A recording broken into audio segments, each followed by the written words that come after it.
This time here in Goss's Garage, we're going to talk about one of the most basic, one of the most simple parts of any car, yet it is horribly misdiagnosed, and that is the sway bar.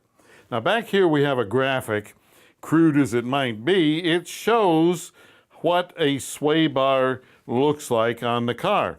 You see, here we have in red the sway bar, and the sway bar is attached to the frame, typically in two spots, and then out here at the ends it attaches to the control arms by means of sway bar links. All right, now what happens here is that as you go around a corner, now let's say we're going to go around a left-hand corner, what happens in a left corner is that the car tries to tip to the right. And that means that if we put a sway bar on the car, something relatively heavy, what's going to happen is this, as this tries to tip this right here, in order for this to rotate, then what has to happen is that the sway bar bends. And a big sway bar is very difficult to bend, and it tends to keep the car level because it doesn't twist. Now, the problem here is that back in the day, sway bars were attached using things like we have here. This is just a simple long bolt, the bottom of it attached to the control arm, the top attached to the sway bar, and it used these rubber bushings and spacers and stuff like that to keep it in place. And they were relatively reliable, didn't have a whole lot of problems. The bushings would go bad, but you could look at them and you could see if there was a problem. Well, those went away. I can't tell you why, because I don't know. They worked well. But what they were replaced with are units such as we see here. This is a modern one with a ball and socket affair. Here we have a longer one with the same kind of setup. There's a ball and socket in the ends of these, and we can see that in this one that we've cut apart. Here's the ball right here, and it can move in all directions at once. And that may be why they went to these, because it gave them more range of movement and so on. But over time, what happens is that the socket that this ball fits into wears out, and then you wind up with something that this can rattle around inside there. It's no longer tight. So as you go down the road, especially at low speeds on very minor bumps, this thing will rattle like crazy. So you want to always make sure that when you have one of these rattling sensations that nobody can find. As a matter of fact, this particular one right here, we took this off of a car. Although it looks new, it's cheap, and it hasn't been on the car all that long.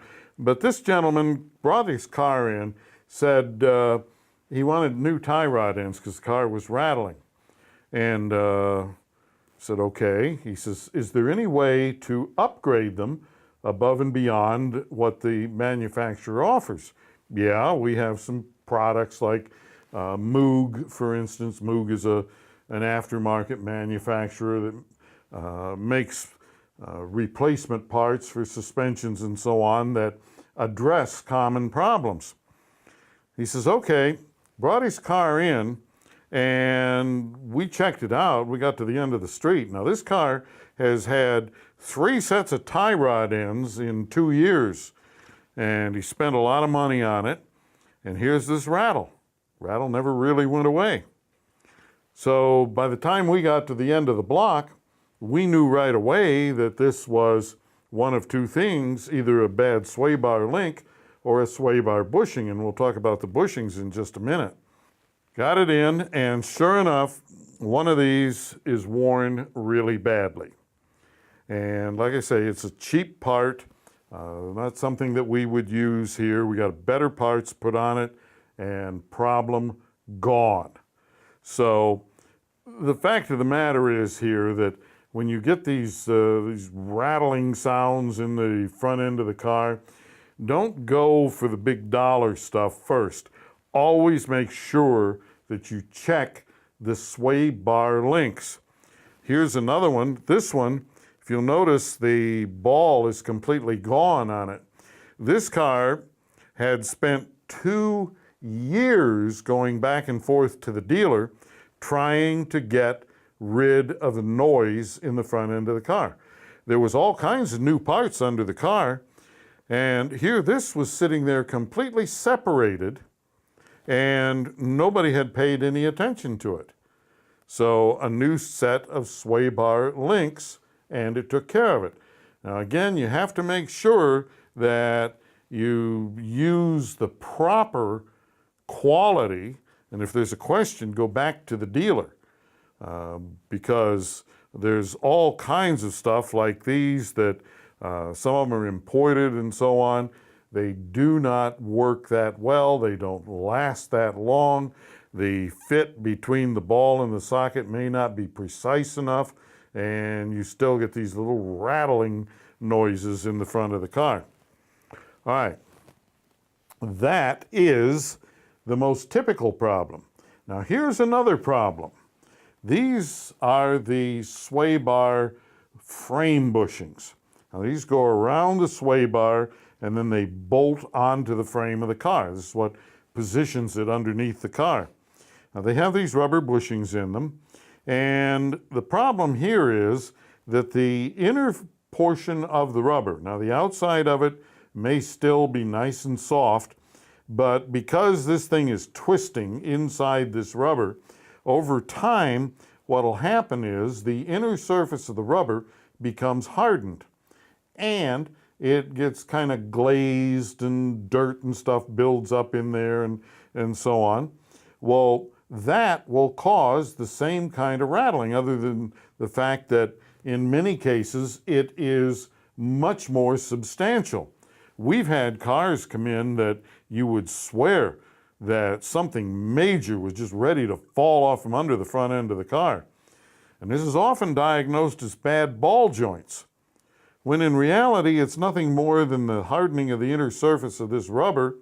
What we do with a lot of them is we simply take the sway bar bushing out and we replace the bushing if it's apparently worn once we get it out, or we lubricate it, and this is something you do for a squeaking noise in the front end, because a lot of these will develop a squeak as you go over bumps. We simply lubricate the inside of this and the outside of the sway bar using anti-seize compound. Problem gone.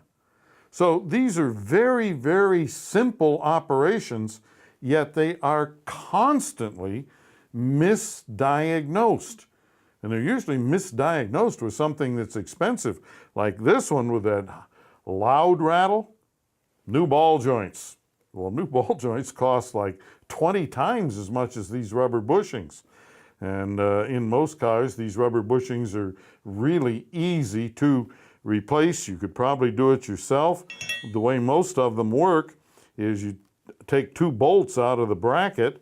You can see the bracket, bolt here, take those out, slide the bracket off. Now, to get this off of the sway bar, you simply open it up like that, and you can take it off. If the old one is not separated like that, the new one typically will be, and you just take a razor and cut it, take it off. Then the new one, you open it up and put it over the sway bar like that. Put the bushing or the bracket back on, bolt it in place, 10-15 minutes, and you are done. And remember to use the anti-seize compound. You do not use grease. Grease destroys rubber. And if you have a question, a comment, or just want more information, check us out at goss-garage.com.